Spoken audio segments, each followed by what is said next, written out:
Primer libro de Samuel, capítulo 7. Voy a leer el capítulo 7, verso 2.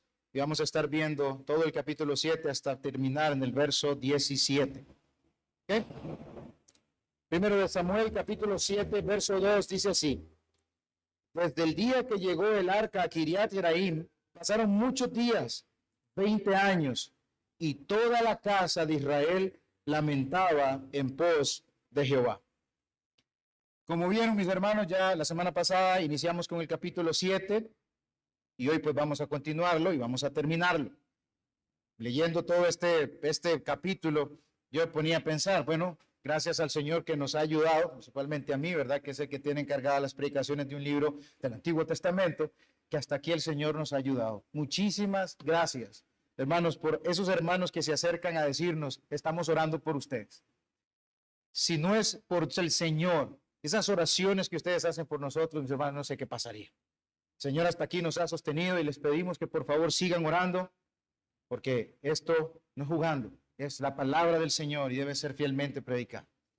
Entonces, comencemos, mis hermanos. Nosotros previamente vimos el golpe fuerte, es como una pequeña introducción, el golpe fuerte que Dios le había dado a Israel, ¿verdad? Un pueblo idólatra, con un montón tenía aquellos líderes malos, líderes que no conocían al Señor, que pasaban por encima sus mandamientos, menospreciaban los sacrificios. Eran duros de corazón Israel, mis hermanos, pero era un pueblo que estaba necesitado de un Salvador, de un mediador que llegara a ser la paz entre Dios y ellos. Quizás, mis hermanos, en las tragedias que nosotros hemos venido viendo, ¿verdad? Se nos ha ido de la mente, tal vez no hemos pensado en esta persona, ¿verdad? Quizás sí, quizás algunos ya han pensado en qué momento sale Samuel, pero ya en el capítulo 4 nosotros vimos que ahí estaba Samuel. Y verdad, por ejemplo, hemos venido con esas historias de tragedia, y tragedia, y tragedia, y golpe, y tristeza, y dolor, y mortandad. ¿Dónde está ese profeta?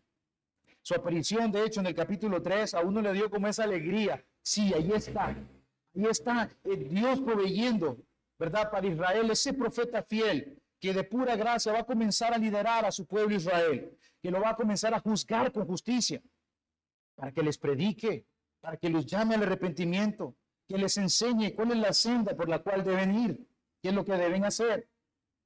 Pero mis hermanos, aquí en este capítulo 7, tenemos de nuevo ya la presencia del profeta de Dios, Samuel, el tan esperado.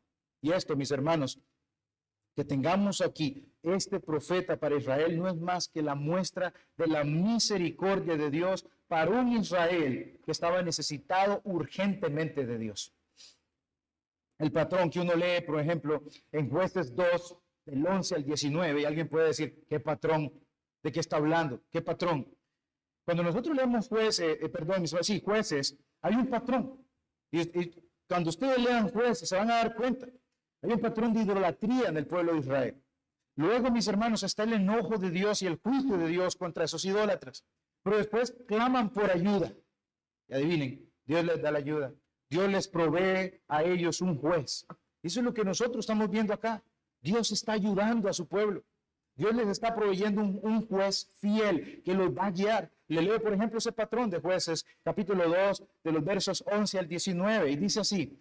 Después los hijos de Israel hicieron lo malo ante los ojos de Jehová y sirvieron a los Baales. Dejaron a Jehová, el Dios de sus padres, que los había sacado de la tierra de Egipto, y se fueron tras otros dioses, los dioses de los pueblos que estaban a sus alrededores o en sus alrededores, a los cuales adoraron y provocaron a ira a Jehová, y dejaron a Jehová y adoraron a Baal y a Astarot. Eso, mis hermanos, es la idolatría de Israel.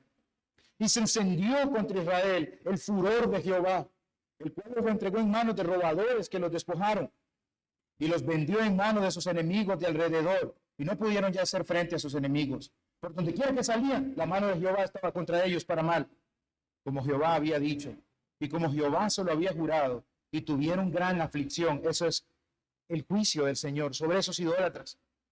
Y Jehová levantó jueces que los librasen de mano de los que los despojaban.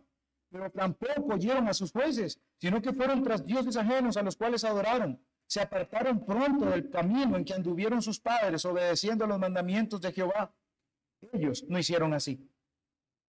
Y cuando Jehová les levantaba jueces, Jehová estaba con el juez y los libraba de mano de los enemigos todo el tiempo de aquel juez, porque Jehová era movido a misericordia por sus gemidos a causa de los que los oprimían y afligían. Mas acontecía que al morir el juez, ellos volvían atrás y se corrompían más que sus padres, siguiendo a dioses ajenos para servirles e inclinándose delante de ellos, y no se apartaban de sus obras ni de su obstinado camino. La semana pasada nosotros vimos cómo puede un Israel así reconciliarse con Dios. ¿Quién puede ayudarles? ¿Cómo se pueden acercar a un Dios tan santo, tan lleno de idolatría y pecado, mis hermanos? Tan duro corazón, tanta infidelidad, tanto adulterio espiritual de parte de Israel. ¿Cómo pueden encontrar la manera de poder reconciliarse con ese Dios? Bueno, Dios les provee un mediador, un intercesor, mis hermanos, que va a buscar restaurar esa relación de Dios con Israel. No que tenga el poder esta persona de hacerlo por él mismo, sino que Dios lo usará para que les predique, para que los llame al arrepentimiento. Y al que va a utilizar en eso, mis hermanos, es a Samuel. Samuel va a buscar restaurar esa relación con Yahvé, el Dios del pacto. David, puede alguien decir, pero si seguimos ese patrón que acabamos nosotros de leer, si Samuel muere, ¿quiere decir que el pueblo va a volverse a descarriar? Pues sí. ¿Sabe para qué, mi hermano? Para que la esperanza la pongamos en aquel profeta, en aquel sacerdote y en aquel rey que nunca morirá. Y ese que intercede por nosotros siempre, y ese es nuestro Señor Jesucristo. Porque es que es a esto que Samuel nos apunta. Como vimos la semana pasada, es sola y únicamente en el Señor Jesucristo, su vida perfecta, su sacrificio perfecta, su muerte en nuestro lugar, o sea, esa muerte vicaria y esa sangre preciosa derramada, la que nos limpia a nosotros de toda maldad, que nos limpia, nos santifica, para ahora sí poder estar delante del juez. Él nos quita esa corrupción. Jesús, mis hermanos, es el que nos reconcilia y nos acerca, mis hermanos, a la santa presencia de Dios. Y por Él, mis hermanos, si nos ponemos a pensar así, es por Él que nosotros hoy estamos aquí. El día de hoy, mis hermanos, que Dios nos haya dado vida, es porque hasta aquí el Señor a nosotros nos ha ayudado. Absolutamente nada hay en usted para que el día de hoy usted tenga vida. Es por la gracia y la misericordia de nuestro Señor. Comencemos entonces, mis hermanos, después de esa larga introducción, con una parte de ese patrón que acabamos de leer. Clama por ayuda a Israel.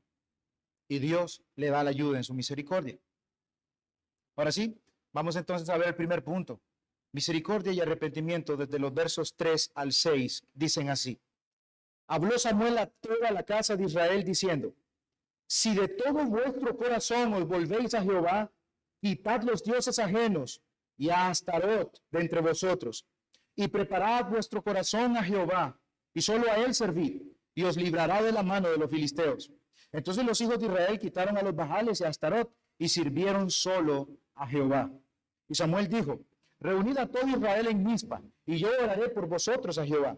Y se reunieron en Mizpa, y sacaron agua, y la derramaron delante de Jehová, y ayunaron aquel día, y dijeron allí, contra Jehová hemos pecado, y juzgó Samuel a los hijos de Israel en Mizpa.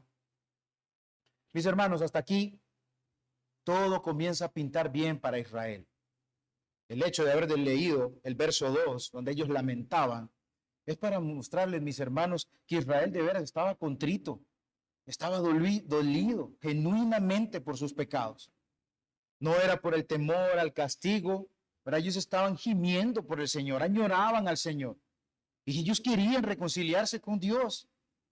Dice el Concilio de Trento lo siguiente con respecto a esa contrición. Dice así, la contrición fue definida como un intenso dolor y detestación, odio por el pecado cometido, con propósito de no pecar en adelante. Nuestra confesión de fe también, mis hermanos, el capítulo 15, párrafo 3, tiene un poco acerca de ese arrepentimiento para vida. Y ustedes lo pueden leer ahí en ese párrafo, pueden leer todo ese capitulito. La predicación de Samuel, mis hermanos, comenzaba por la gracia de Dios a quebrar esos duros corazones de esos israelitas. Aquí estamos viendo signos de vida en ese Israel, que a nuestro parecer está muerto. No hay que hacer nada. Ese Israel está perdido, espiritualmente hablando, muerto. El arca, mis hermanos, estaba lejos, pero Dios les está dando a Samuel, ese predicador constante, que atraiga a su pueblo, que lo llame al arrepentimiento con la predicación. Esto, mis hermanos, es una vez más misericordia de Dios. Dios podría haber fulminado a Israel desde hace rato, pero es un Dios fiel a su pacto. Y entonces comienza a proveer para ellos, para su necesidad, y les da a Samuel. ¿Cuánto, mis hermanos, tuvo que esperar Samuel? ¿Cuánto tuvo que esperar? Spurgeon dice, durante esos 20 años, probablemente Samuel estaba insistiendo de que se arrepientan de sus pecados. ¿Cuánto tuvo que esperar para ver vida espiritual? Bueno, ya estamos viéndolo. Ya estamos viendo que Israel está arrepentido genuinamente. Dice el verso 4. Entonces los hijos de Israel quitaron los Baales y a Astarot y sirvieron solo a Jehová. Eso, mis hermanos, es ese arrepentimiento genuino. De ir en pos de los ídolos, ahora van en pos del Señor. Ese corazón que tenían alquilado, mejor dicho, vendido para esos dioses, para esos Baales, ahora va en pos del Señor, de todo corazón, genuinamente. Deuteronomio 6:5 y Deuteronomio 10:12 hablan así: amarás a Dios de todo tu corazón. Mis hermanos, la mente, los deseos, todo mi ser es para usted, Señor. Ya han cambiado la dirección. Iban para allá, ahora se han vuelto. No, vamos al Señor. Todo entonces, mis hermanos, comienza a ir bien cuando comienzan a dejar, apartar, a quitar sus ídolos. Comienzan a dejar el pecado y comienzan a humillarse ante el Señor. Aquí vemos, mis hermanos, la contrición de los israelitas. Confiesan su pecado. Contra ti hemos pecado. Se convierten al Señor, dan vuelta. Y Samuel les pide 3 cosas. 3 cosas les pide Samuel, mis hermanos. Y este es ese aspecto, en esta parte es ese aspecto externo del arrepentimiento. Sí, está bien, están lamentando, están llorando, eso lo conoce Dios. Pero ¿cómo lo van a materializar? Sí, está bien que llore, pero llorar no les va a hacer absolutamente nada. Queremos ver realmente frutos. Y miren lo que les pide Samuel, mis hermanos. Aléjense de la idolatría. Pongan su corazón o dirijan su corazón a Jehová y sírvanle solamente a él. Esas son las 3 cosas que les pide Samuel. Pero esto es un llamado fuerte. Esto para ellos, mis hermanos, probablemente no iba a ser fácil. O sea, tanto tiempo esclavos de esos dioses falsos, ¿verdad? Tan sumidos en esos ritos sensuales que se le ofrecían a estos dioses de la fertilidad. No iba a ser fácil dejarlo.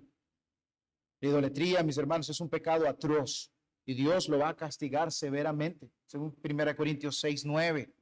La idolatría le roba la gloria a Dios. Pueden leer Isaías 42:8. Es un adulterio espiritual, como se ve en Oseas capítulo 9. Por lo tanto, mis hermanos, viendo esto, el problema tan grande de la idolatría, el llamado de Samuel no es un juego. O sea, no es algo light. Mire, si quieren, de verdad, si les parece, dejen a esos dioses y pongan su corazón para el Señor y sirvan. Si quieren, si no, miren, no hay problema, no los sigo molestando. Si les molesta, déjenlo así, considérenlo. Tampoco es un llamado, mis hermanos, una respuesta de pura emoción para que Samuel los mire, o sentimental. No, mis hermanos, Samuel va más allá. Está buscando una respuesta acorde a esa tristeza, a ese arrepentimiento. Como dice 2 Corintios 7:10, que sea según Dios. No solo queremos lágrimas, Israel, queremos que actúen, queremos que esas lágrimas de lamento y de dolor por el pecado sean según Dios y se materialicen en volverse del pecado a los ídolos y se vuelvan al Señor, del pecado, perdón, y del pecado de los ídolos a Jehová. Y así es como lo hace Israel. Eso es lo que estamos viendo, mis hermanos, un pueblo arrepentido. Samuel ha estado predicándoles y estas personas han atendido a ese mensaje por la pura gracia del Señor. Una persona, mis hermanos, que diga ser creyente, que llora y que habla como tal, no necesariamente es cierto. No necesariamente es cierto que esta persona esté arrepentida. Israel, mis hermanos, estaba lamentando. Pero Samuel les tiene que decir, arrepiéntanse después de eso. Por eso está el lamento y luego arrepiéntanse. Como hombre, Samuel les tiene que llamar al arrepentimiento para ver si esos frutos concuerdan con ese arrepentimiento. Tienen que ver frutos. Quiero que hayan frutos dignos de dicho arrepentimiento. Y gracias al Señor así fue. Israel comenzó a quitar esos ídolos. Hay una obra interna que Dios la conoce, como les dije. Se volvieron a Dios de su corazón. Y una obra externa, esa obra externa que nosotros podemos ver, mis hermanos, que es donde quitan los ídolos. Como el patriarca Jacob dice en Génesis 35, del 2 al 4. Entonces Jacob dijo a su familia y a todos los que con él estaban: quitad los dioses ajenos que hay entre vosotros, y limpiaos, y mudad vuestros vestidos, y levantémonos, y subamos a Betel, y haré allí altar al Dios que me respondió en el día de mi angustia, y ha estado conmigo en el camino que he andado. Así dieron a Jacob todos los dioses ajenos que habían poder de ellos, y los zarcillos que estaban en sus orejas, y Jacob los escondió debajo de una encina que estaba junto a Siquem. El verdadero arrepentimiento, mis queridos hermanos, cumple las demandas de Dios. Dios demanda una fidelidad exclusiva. Nuestro Dios es exclusivista, solo a Él y nada más que a Él. Y el que está genuinamente arrepentido, mis hermanos, va a obedecer. La confesión nos dice a nosotros incluso que el Espíritu Santo hace ver esas maldades, nos va a iluminar para ver esas maldades. Y nos vamos a humillar y vamos a comenzar a aborrecer el pecado, lo vamos a ver como tal. Y vamos a comenzar a aborrecernos incluso a nosotros mismos por el pecado. Y vamos a clamar por perdón. Y nos vamos a poner al servicio del Señor. Señor, ¿qué es lo que usted quiere que yo haga? No voy a seguir haciendo lo que yo digo, porque no soy más yo mi Dios. Dice un escritor, hablando de la exclusividad de Dios, dice: la ciudadanía en el reino de Dios no puede ser ostentada por aquellos que quieren conservar el pasaporte que les permite mantener sus privilegios mundanos. ¿Cuántas personas, mis hermanos, de verdad, dicen estar arrepentidas, pero no sueltan su pecado? Dios no va a bendecir nada así. Los dioses paganos, mis hermanos, no son tan exigentes. Los dioses paganos le permiten a usted adorar a los demás. Mire, no hay problema. Ofrézcale a él, ofrézcale a mí, no hay ningún problema. Pero es que solamente en Jehová, ese Dios celoso, está esa exclusividad. Él ama a su pueblo. Él no tolera de ninguna manera que usted, mi hermano, al cual él ganó por su sangre, ande coqueteando con otros dioses. Nosotros, mis hermanos, vemos las demandas que Dios pone. Él pide una adoración exclusiva, que le reconozcamos como el Dios único. Y esa es una exigencia que nosotros vemos incluso en el primer mandamiento que tenemos en Éxodo 23. Y habló Dios todas estas palabras diciendo: yo soy Jehová, tu Dios, que te saqué de la tierra de Egipto, de casa de servidumbre. ¿Y qué dice después? No tendrás dioses ajenos delante de mí. Dios, mis hermanos, toma nota. Le desagrada el pecado de que nosotros tengamos otros dioses aparte de Él. Israel, mis hermanos, por la pura gracia del Señor, de nuevo lo repito, atiende al llamado. Quizás no fue fácil, pero lo hizo. Se deshizo de todo eso. Dice Ralph Davis: el arrepentimiento genuino es la preparación correcta para la misericordia de Dios. Ahora, mis hermanos, recordemos que el arrepentimiento es una obra del Señor en nosotros. Usted no puede generar arrepentimiento, a ir a la fuerza. Voy a arrepentir.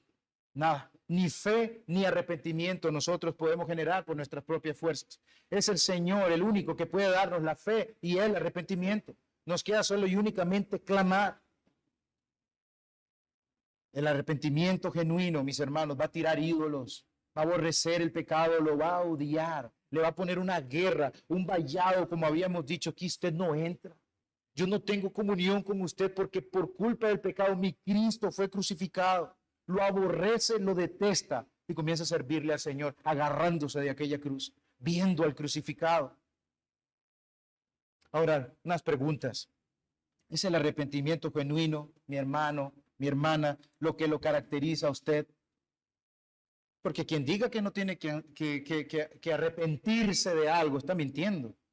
¿Es el arrepentimiento algo que a nosotros nos caracteriza? ¿El aborrecimiento del pecado? Nosotros pecamos diariamente, mis hermanos. O sea, el que ha dejado de arrepentirse es porque ha dejado de pecar. Y no es así. Y algo, mis hermanos, que a nosotros nos tiene que caracterizar en este mundo es el constante arrepentimiento. Una vez alguien preguntó: ¿cómo me doy cuenta? Yo soy creyente. Cuando usted aborrece el pecado, cuando usted le duele ofender a su Señor, cuando usted pasa arrepintiéndose, porque pequé contra mi Señor. Pequé contra el Santo, pequé con aquel que murió por mí. ¿Por qué le estoy haciendo esto? ¿No le ha pasado, hermano? Que usted a veces ofende al Señor, se da cuenta y usted a veces como que quiere golpearse y decir, ¿por qué hice esto? O sea, ¿en qué momento? ¿Cómo estaba pensando yo? ¿Por qué lo dije? Y duele. Porque ofendió a su Señor. Yo no quería hacerlo, Señor, pero lo hice, perdón. Estamos odiando cada día más ese pecado, mis hermanos. Estamos humillándonos más. Nos negamos a nosotros mismos para servir al Señor. Negarse a nosotros mismos cuesta, porque nosotros nos hemos puesto como dioses, que tenemos que servir nuestros deseos. Nos estamos negando a nosotros mismos por servir al Señor. El arrepentimiento, mis hermanos, es una característica vital, o sea, de vida en un creyente. Y una vez, mis hermanos, que Israel da estas señales de vida, de arrepentimiento, de compromiso, de servir al Señor, veamos los versos 5 al 6. Dice así, Samuel dijo, reunid a todo Israel en Mizpa, y yo oraré por vosotros a Jehová. Y se reunieron en Mizpa y sacaron agua, y la derramaron delante de Jehová, y ayunaron aquel día, y dijeron allí, contra Jehová hemos pecado. Y juzgó Samuel a los hijos de Israel en Mizpa. Samuel convoca al pueblo, ¿verdad?, a reunirse en Mizpa. Ya han confesado, están ahí arrepentidos, están ahí llorando, los llama, han deshecho sus dioses. Dice Samuel, bueno, venga, vamos a reunirnos. Se reúnen en Mizpa, una ciudad que probablemente estaba a 11 o 13 kilómetros del norte de Jerusalén. Van a ofrecer, mis hermanos, o van a hacer, Samuel va a hacer ahí una ceremonia de confesión. Una ceremonia de confesión. Samuel va a interceder por el pueblo. Samuel va a orar por el pueblo ante Jehová.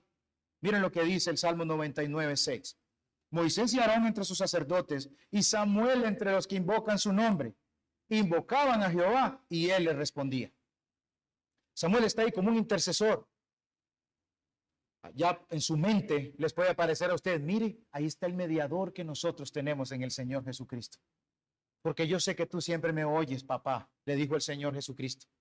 Hermanos, obviamente este es un tipo de lo que nosotros tenemos en nuestro Señor Jesucristo. Los israelitas presentan la ofrenda, ¿verdad? Están arrepentidos y presentan esa ofrenda de libación, de agua. Libación, mis hermanos, es derramar un líquido y lo derraman enteramente.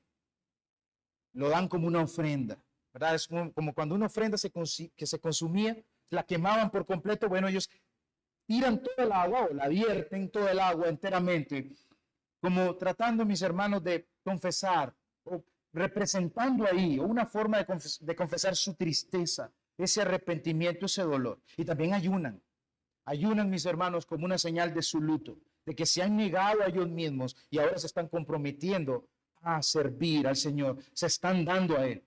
Y algo que no puede faltar, mis hermanos, la confesión. Contra ti hemos pecado, porque todo pecado, mis hermanos, es contra el Señor. Es contra Él, es ofender, mis hermanos, su ley santa. Es todo pecado, es infracción de la ley. Ellos han reconocido que han pecado contra Dios, que han infringido su ley santa. Y mis hermanos, esto es como el ascenso de Israel hacia la reconciliación. Ahora, si Israel va bien, ¿por qué es que nosotros, mis hermanos, muchas veces no avanzamos en la vida espiritual? ¿O por qué diariamente nosotros nos vemos derrotados y derrotados y derrotados con el mismo pecado?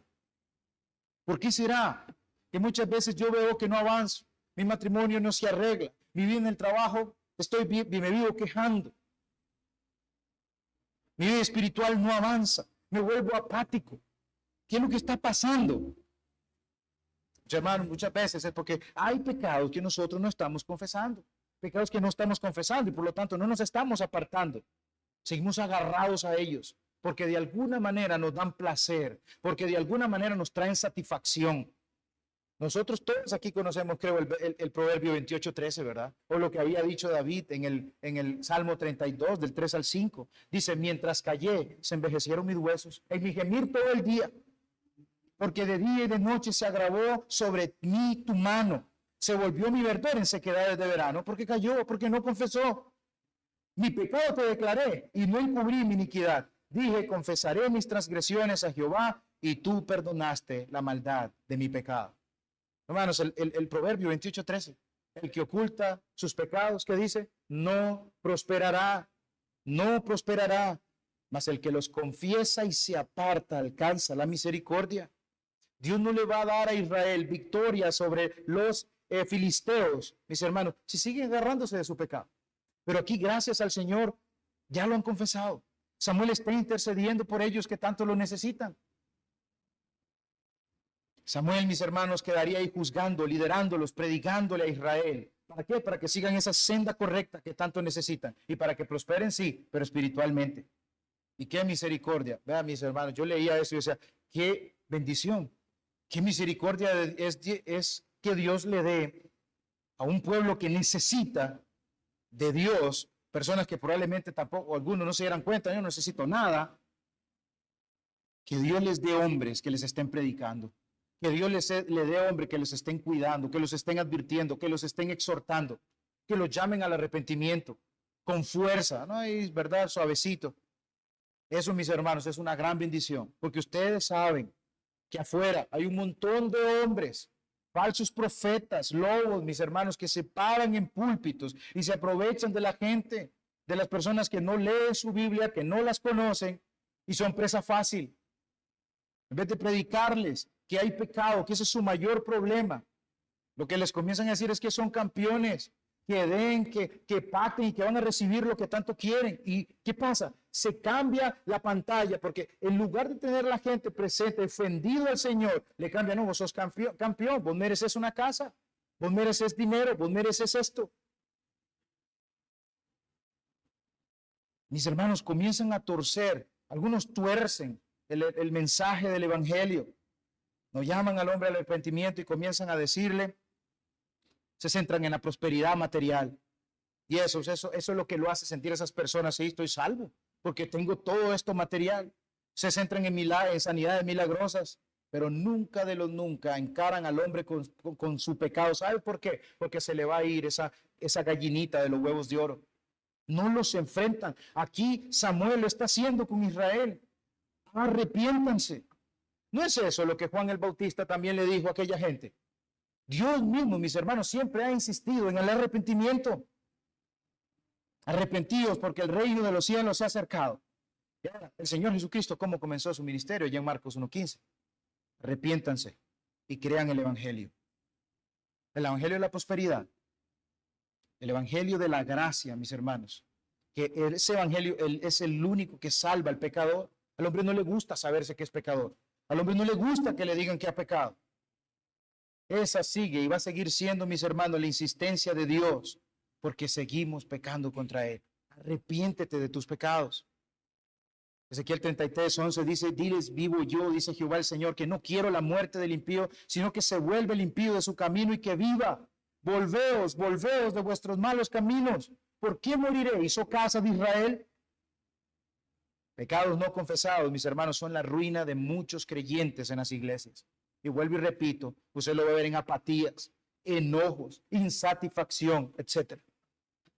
Pero cuando todo parece que está caminando bonito, cuando todo parece que está caminando bien con Israel,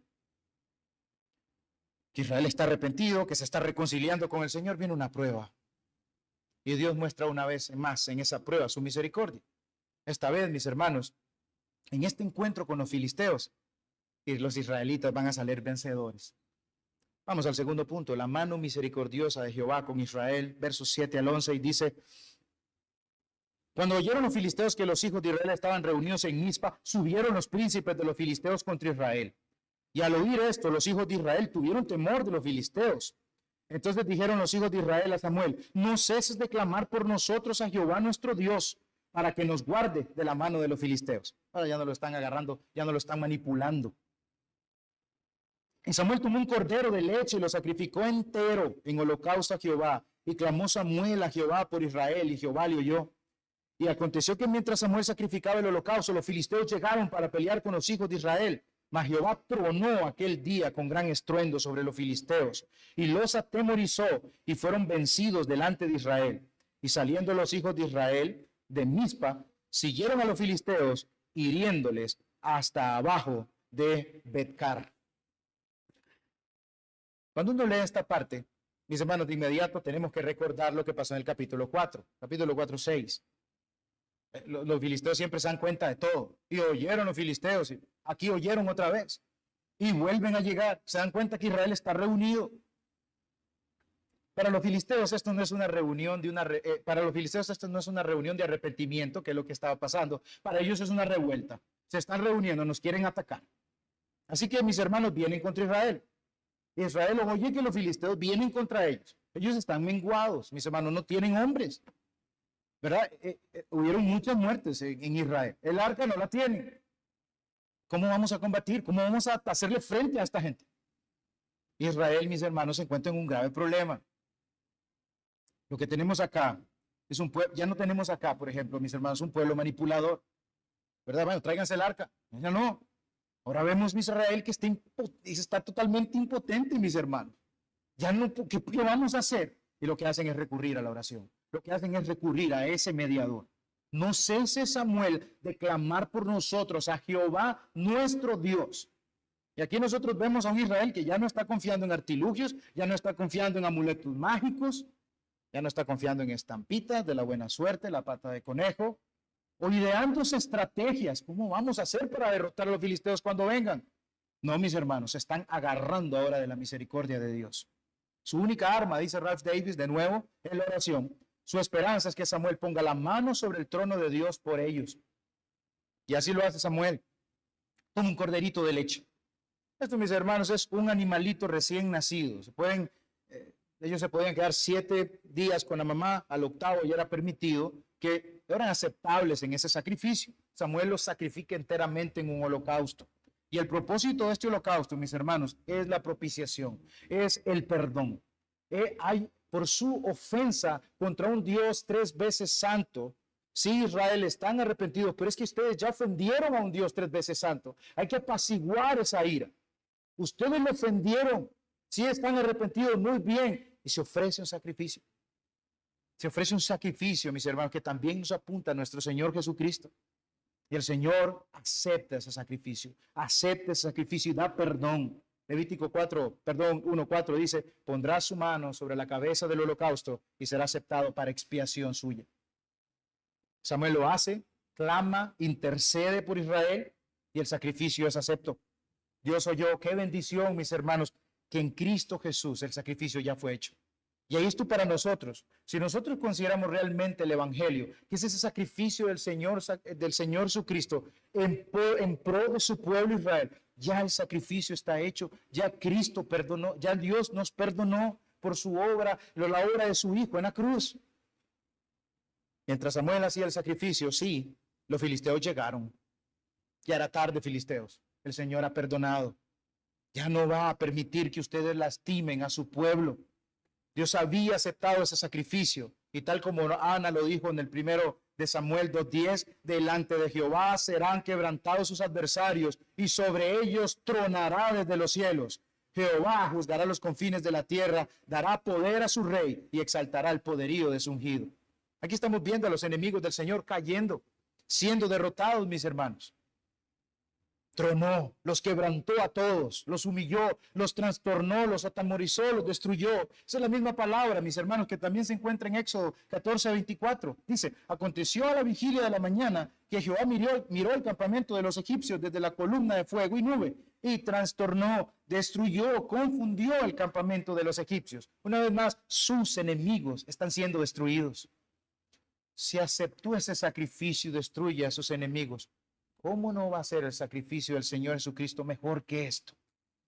Nuestros enemigos están destruidos. Él ha aplastado, mis hermanos, a la cabeza de la serpiente. En Cristo está la victoria. Aquí estamos, mis hermanos, inevitablemente ante esos paralelismos que nos apuntan al Señor Jesucristo. Cristo, nuestro mediador, nuestro sacerdote. Y esa ofrenda perfecta que ha sido recibida por nosotros. ¿Para qué? Para que podamos tener el perdón de los pecados, para que podamos tener esos beneficios, la justificación, la victoria sobre el enemigo, Satanás, y es sentada libre al trono de gracia, poder acercarnos ante el Señor, donde faltan los recursos, donde la situación parece fea, donde la situación parece difícil. Es, mis hermanos, el momento de clamar al Señor, de no ponernos, como dicen, ¿verdad?, artísticos. Es momento de clamarle al Señor, de acudir a Él en oración, contritos, humillados, despojándonos, mis hermanos, de todo peso de pecado y poner los ojos en Cristo. Parece incluso que estas, mis hermanos, son las cosas que los creyentes muchas veces estamos esperando que nos pasen. Situaciones difíciles para que entonces comencemos a clamarle al Señor. Ahí nos descuidamos, nos quedamos ahí apáticos, soltamos los brazos y estamos como esperando que Dios nos dé un buen golpe para que hace aquí estoy, Señor. Es bueno entonces, mis hermanos, que Dios nos quite esas cosas en las que estamos confiando. Es bueno que si hay algo en lo que nosotros estamos confiando más que al Señor, lo que sea, mis hermanos, un novio, una amistad, mi inteligencia, cuánto sé, mi dinero, mi puesto laboral. Es bueno que el Señor lo arranque por completo para que caigamos de rodilla ante Él rogándole que por favor nos ayude. Para que nos haga ver, mis hermanos, que somos débiles, que necesitamos de su poder. Mis hermanos, ya no fue Israel el golpeado aquí, trágicamente por los filisteos, como en el capítulo 4. Ahora fueron los filisteos los derrotados. ¿Con qué? Con la ayuda de Dios. Esta vez no hubo manipulación. Traigamos el arca. Clamaron. Se vieron débiles. No clames de cesar, por favor, por la ayuda del Señor, Samuel. Y el resultado del capítulo 4, recuerdan que fue, no gloria y cabot. Aquí nosotros, mis hermanos, vamos a ver que fue otra. El Señor nos ha ayudado, su poderosa ayuda estuvo con nosotros. Y eso nos lleva ya para ir finalizando al último punto, Ebenezer, versos 12 al 17. Y dice así: tomó luego Samuel una piedra y la puso entre Mizpa y Sen, y le puso por nombre Ebenezer, diciendo: hasta aquí nos ayudó Jehová. Así fueron sometidos los filisteos y no volvieron más a entrar en el territorio de Israel. Y la mano de Jehová estuvo contra los filisteos todos los días de Samuel. Y fueron restituidos a los hijos de Israel las ciudades que los filisteos habían tomado a los israelitas, desde Cron hasta Gad. E Israel libró su territorio de mano de los filisteos, y hubo paz entre Israel y el amorreo. Y juzgó Samuel a Israel todo el tiempo que vivió, y todos los años iba y daba vuelta a Betel, a Gilgal y a Mizpa, y juzgaba a Israel en todos estos lugares. Después volvía a Ramá, porque allí estaba su casa, y allí juzgaba a Israel, y edificó allí un altar a Jehová. Como vimos la semana pasada, era cosa común en la antigüedad, mis hermanos, levantar monumentos, levantar piedras. Samuel levantó un recordatorio ahí. Un recordatorio de que Dios venció sobre los filisteos. Y le puso Ebenezer, porque como dice ahí, Ebenezer significa piedra de ayuda, o hasta aquí el Señor nos ha ayudado. Y probablemente, mis hermanos, no es que hasta aquí, hasta ese momento el Señor nos ha prestado su ayuda.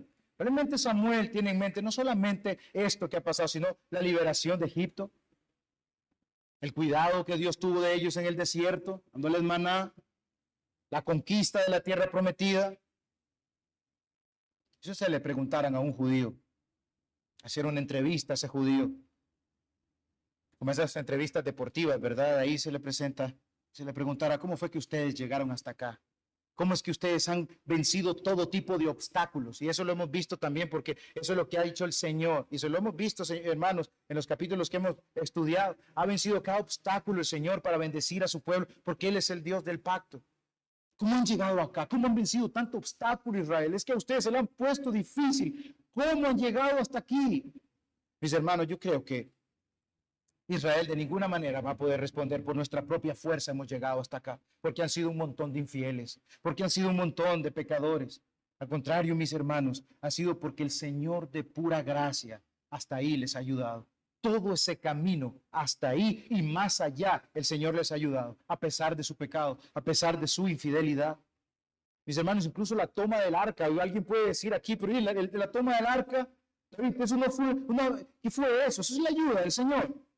Las mortandades en Israel, eso es la ayuda del Señor. ¿Cómo la miro en eso?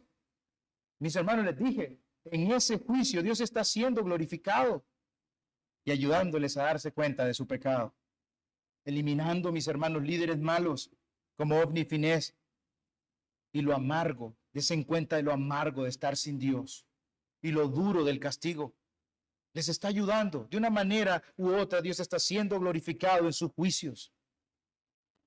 De ahí, mis hermanos, Israel siguió vencedor sobre sus opresores filisteos, solo porque una vez más la mano de Jehová estaba sobre cada uno, sobre ellos, ¿verdad? Todos esos días de Samuel, Dios estuvo ahí con ellos, mis hermanos. Las ciudades que les habían quitado fueron devueltas a Israel, ya no hubo más guerras entre ellos. Y mis hermanos, si hubo alguna insurrección filistea, pues Israel se iba a sobreponer sobre ellos, ¿verdad? Ahí estaba la mano del Señor, Dios estaba con Samuel y les iba a proteger. Samuel les había, mis hermanos, sido ese profeta de Dios llamándolos al arrepentimiento. Ha sido para ellos un intercesor, un mediador, y ha presentado sacrificios por ellos como un sacerdote. Y finalizando esto, mis hermanos, este capítulo, ¿cómo finaliza? Juzgando a su pueblo, juzgando a ese pueblo.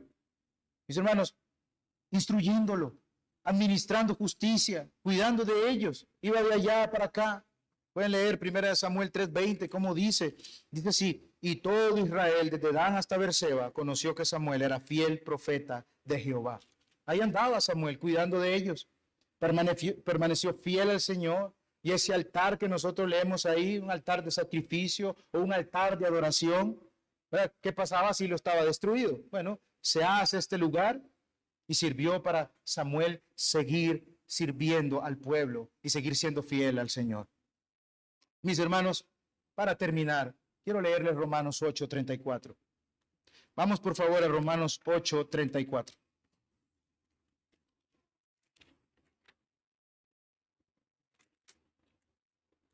Dice así Romanos 8:34. ¿Quién es el que condenará?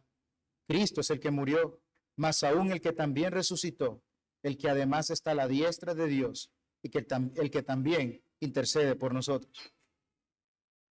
En Samuel, mis hermanos, nosotros vemos el oficio de nuestro Señor Jesucristo como un sacerdote, como nuestro sumo sacerdote e intercesor.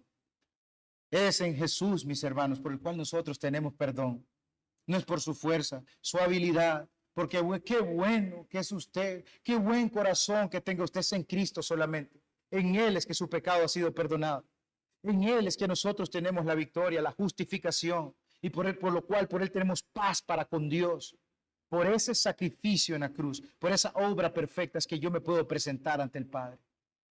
Nadie nos puede acusar, nadie nos puede condenar. Cristo ya pagó, el sacrificio ya fue hecho.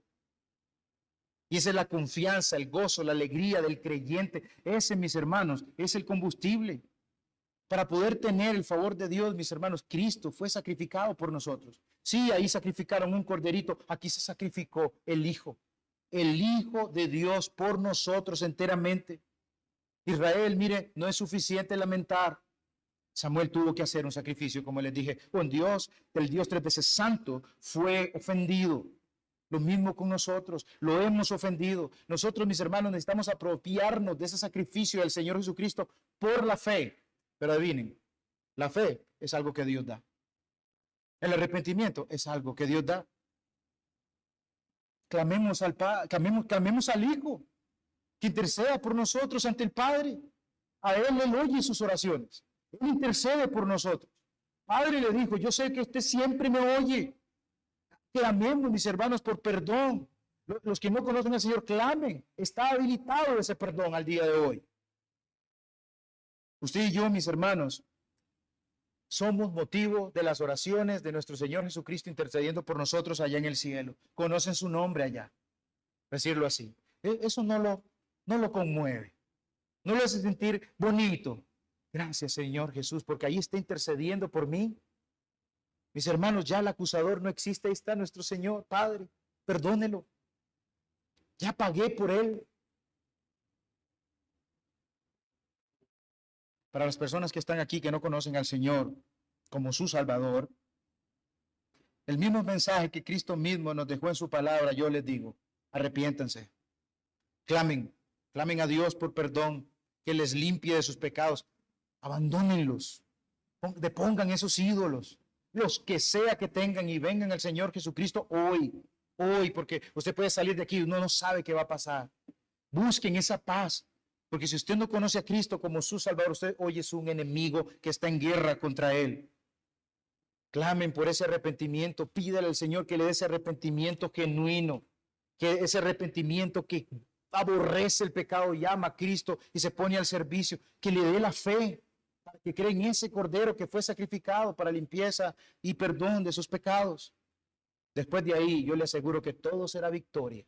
Después de la salvación, mis hermanos, todo es victoria. Oh, sí, van a venir momentos difíciles en la vida del creyente, sí, pero mis hermanos, dolores, ansiedades, problemas, angustias, tristezas, se van a convertir más bien en ese campo de batalla donde usted simplemente va a contemplar cómo la mano poderosa de su Señor está destruyendo a sus enemigos. Porque pues se ha dependido de Él, porque usted lo va a ver cuidando, lo va a ver cuidando de usted. Pero si sigue aferrado a su pecado y piensa que por estar viniendo a la iglesia todo se va a mejorar, no se engañe. Venir a la iglesia no salva. Si seguimos aferrados al pecado y pensamos que Dios, mis hermanos, nos va a prosperar y darnos victoria sobre el pecado, estamos engañados. Dios no va a bendecir nada cuando usted está agarrado, mis hermanos, del ídolo. Ya estoy terminando.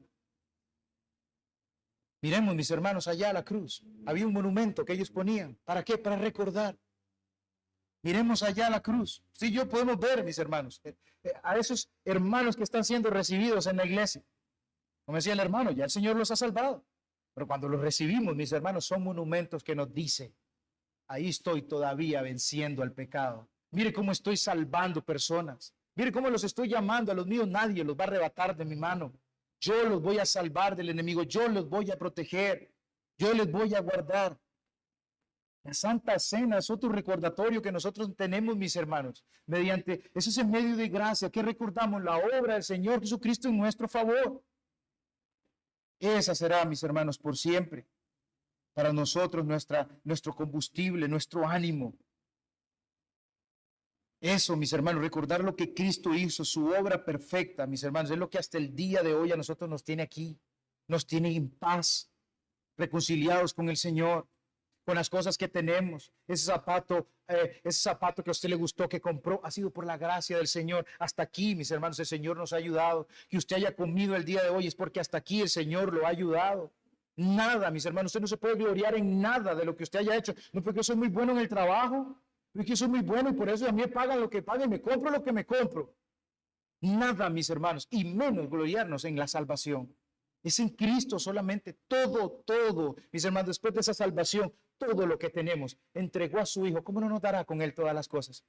¿Cómo no nos bendice con un montón de cosas? Hasta, mis hermanos, con cosas que ni necesitamos y tenemos. El Señor nos bendice.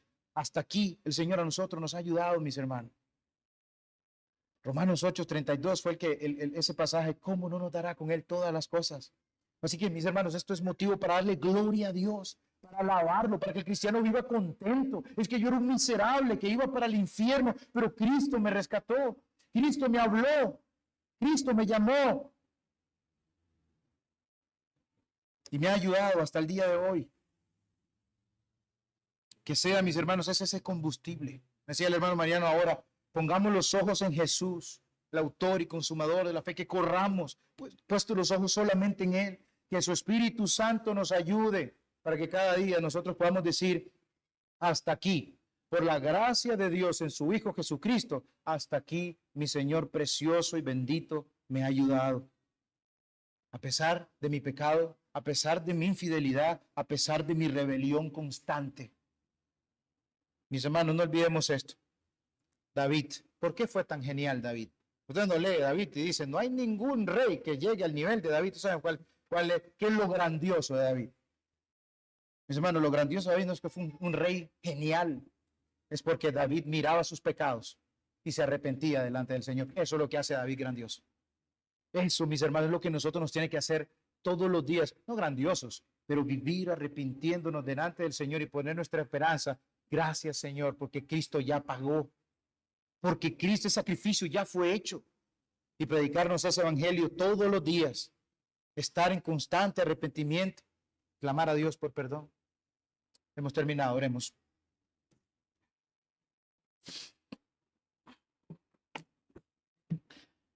Dios santo, gracias, Señor bendito, porque a pesar de nuestras rebeliones, gracias, Señor, porque a pesar de nuestras rebeliones, nuestros pecados, nuestras maldades, usted permanece fiel. Usted permanece siéndonos bien hasta este momento, Señor.